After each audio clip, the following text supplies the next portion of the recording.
We got a new item on the desk and I just can't wait to get into this.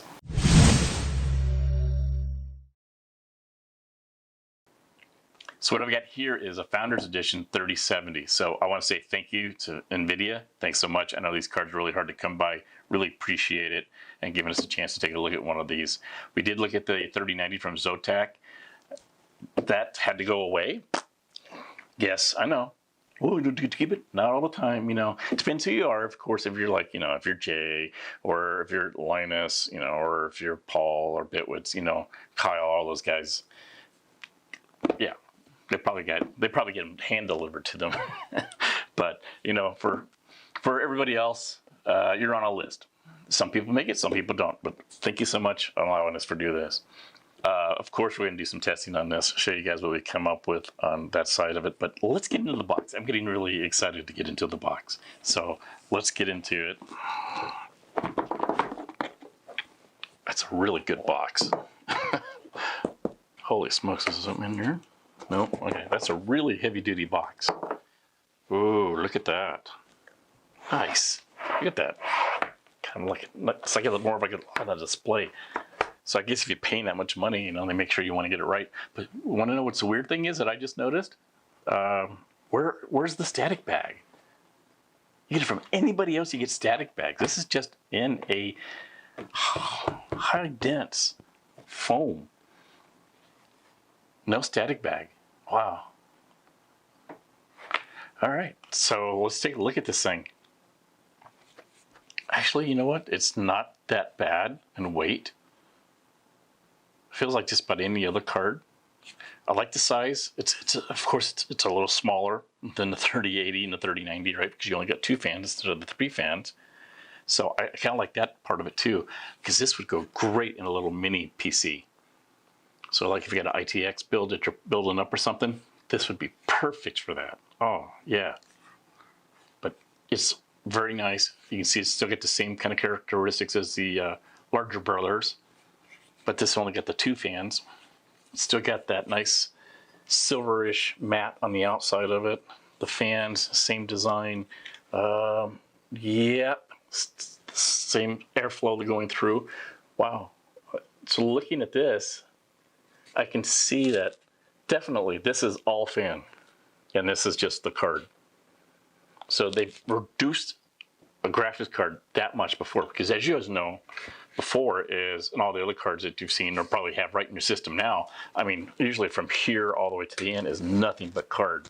This looks like about right here.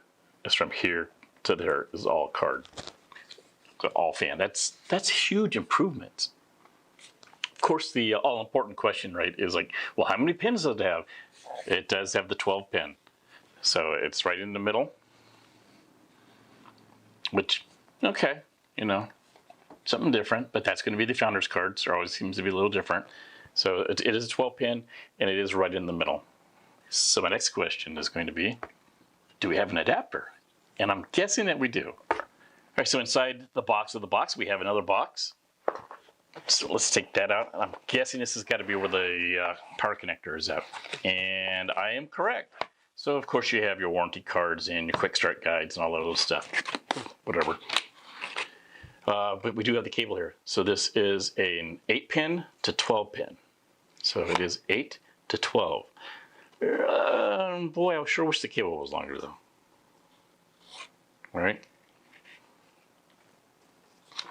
Because I'm gonna put it in right now. Okay, so that's not too bad like that, right? But then you're gonna have to come up with another cable that's gonna be here, or for whatever unknown reason you might have to run it that way. You've got a cable. My best bet would be to try to hide it. Would probably go underneath if you could. But you know the good thing about this is that it's great for the aftermarket people, right? So I know that at the beginning it was a really hard time because I know quite a few people who do the cable sleeve and they're like trying to find this piece, trying to find out where to get that 12-pin out. So they're going to be selling those. If you want those, I'm sure they're going to be out there somewhere. Just go ahead and look for them. but I think that's what I might do as well. I don't know if there's a reasoning behind maybe the length. Sometimes they do it because of a power drop, or a voltage drop, because sometimes when you add wires on, so voltage can only go so far, and then it starts losing power. I don't know if this is a reason why it was short, or maybe it was just something they came up with. I don't know. Because I mean, it could have as easily as just made this a one piece. If you think about it. So a plug in here and maybe a plug down, or that it would have turned and went the other way. And just a single piece, you plug it in, and then you put your cable into it. But, or, hey, you know, they could have made it as easy as just put an 8-pin on there. but thanks again for the card, NVIDIA. Thank you. I'm not trying to say anything bad, but just thanks. Yes. Again, looks very nice. I am very impressed with the way it looks. I would probably do nothing to this card. I'm glad it doesn't have any RGB on it. I am curious though if this one has the RGB lighting on there. There is a light that would tell you, the LED, saying that if you have the correct power, if you had an issue with it. I know it was like in the 3090 or 3080s, but I don't remember on the 3070s. I will find out and link it somewhere, or I will post it on the screen somewhere. But yeah, this is really nice. So what do we got on the back side? Okay, so we got so we got DisplayPort, and HDMI. So up to 4 outputs. That's cool. I'm glad that they kept the HDMI on there, just for people like me who have multiple monitors and some of them are older. So that makes it a really nice setup, or some people who just don't have a newer monitor. Yeah, I know, right? Hey, the one I have now is 5 years old. It's 4K, 5 years old, still doing good. Time to replace it though, I'm telling you that. Just a hint out there if anybody wants me to look at a monitor. So what testing are we going to do? Here's my idea on testing, okay? I am going to test the shit out of it. Of course.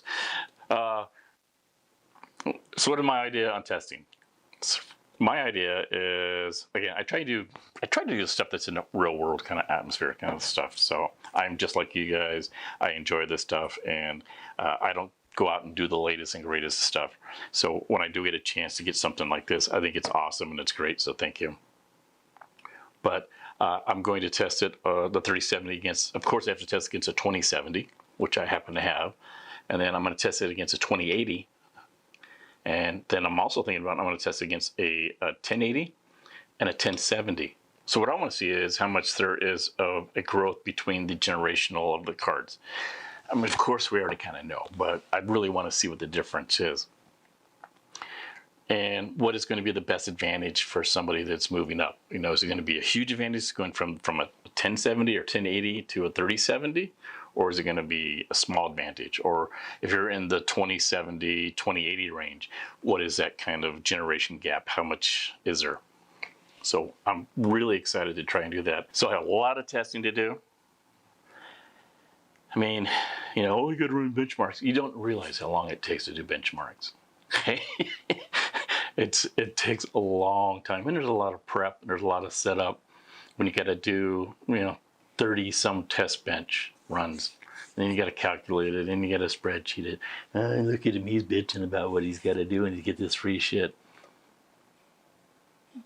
Yeah, you're right. I'll have to admit. But anyway, so I am going to go and test this stuff. It may take me a little while.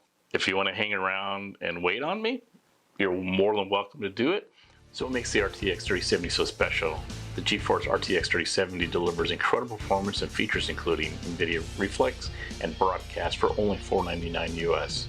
It has second generation RTX architecture, which makes games more beautiful and true to life. Ray tracing, DLSS, high resolutions, ultra low latency, new AI enhanced NVIDIA broadcast streaming, accelerated digital content creation. The RTX runs it. The NVIDIA Ampere architecture is a giant leap in performance. So much has gone into make it the world's fastest GPU architect. The NVIDIA Ampere architecture features an improved streaming processor, 2nd generation ray tracing cores for improved ray tracing hardware acceleration, 3rd generation Tensor cores for increased AI performance, and DLSS improvements.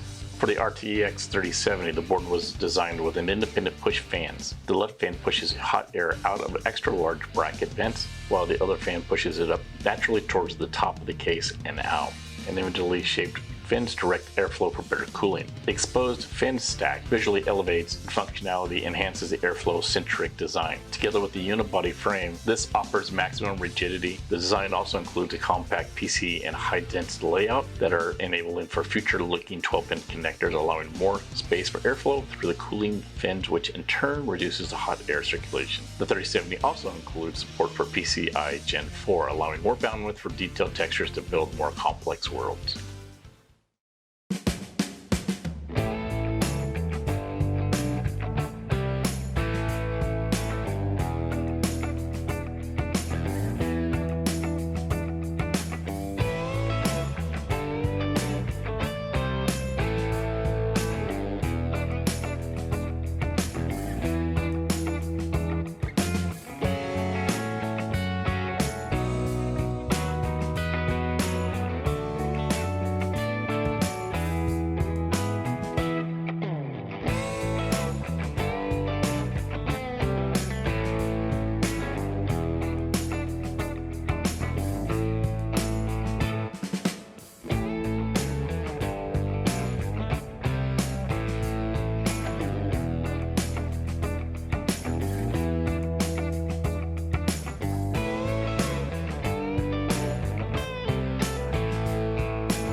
Benchmarks turned out probably exactly how we thought, right? The 3070 definitely was going to be kicking butt on everybody else. It was a little closer on some things than the 2080 that I have, and a little bigger gaps on some things that I had for the 2080, which I was a little surprised. But then again, you know, things happen in systems or systems, so everybody's results could be a little bit more different. I did have one casualty though. My 2070 decided, it's like, I'm just not going to play anymore, so it just took its ball and I went home. I don't know exactly what happened. It just came up with an issue one time. It just said, I don't want to boot right. And so I was only get some of the results done. So some of the results you might have seen didn't have the 2070 in them. Sorry, I mean, that's really what I wanted to do the most was the 2070 against the 3070. But I was able to do all the other cards, as you could see. I did, you know, the 1080, the 1070, the 2080, some of the 2070, and of course the 3070. Like I said before, when I took it out of the box, it's like, this thing's small. It's like, you know, you think small is not going to be very powerful. It's very powerful. It's very powerful. And how small is it? Well, we'll put that right there, right? Here's all my other cards that I tested it up against. And you can see the difference. So my first thought was, on the performance-wise, I was like, oh, this thing's working really well, because the 3080, of course, is by here, and the 3090 is, you know, I don't know, way out here somewhere. That this would be great for an ITX build. Small, compact, a lot of power, do whatever you want to do with it, and I think that would be the ideal situation to get this for that. Now, getting it might be a little bit of an issue, I'm thinking. I'm hoping that they have a big stockpile somewhere. The FE cards might be tough. Again, you're supposed to be able to get them, I think, at Micro Centers and Best Buy right now, so you can't get it off the NVIDIA website. So why do I think it's going to be? Because it's $499 supposedly at release. I bet you that price is going to escalate up a little bit. Hopefully not stupidly up. But I think this is going to be a really popular card because of the lack of the 3080s and the 3090s right now. And also the price. So if I can get a lot more performance out of a 1080. Oh gosh, I mean, blows it away. Or more performance out of my 2080. And for that price, yeah, I think this is going to be quite popular. Lower wattage, right? This only takes 220 watts, I believe. So you don't have to upgrade your power supply because you're going to be close to the 2080, because I think the 2080 was like 180, 190 watts. So not that big of a difference. So overall, what would I do? 1080, absolutely buy. Absolutely buy. 2080, yes. But a pause with the yes. Is like, do I really need that, or do I want to go up to the 3080? Or am I okay where I'm at? I mean, I may be 10 frames less than the 3070. That's up to you to decide. But if I had a choice, I think I would probably go ahead and go with going from the 2080. I think if I had a choice, I think I would go from the 2080 to the 3070 just because of the performance. And I think a little more things probably coming down the road, driver updates, and probably other things that's released that's probably inside this thing that we just don't know about. They're like, oh yeah, we turned it on. Hey, guess what? You got, 20% more. But that's my thoughts. It's a beautiful card, and I would recommend deeply looking at it if you're up for an upgrade. I hope you liked the video. If you did, please subscribe and like. And remember, have a great day, and always void your warranty.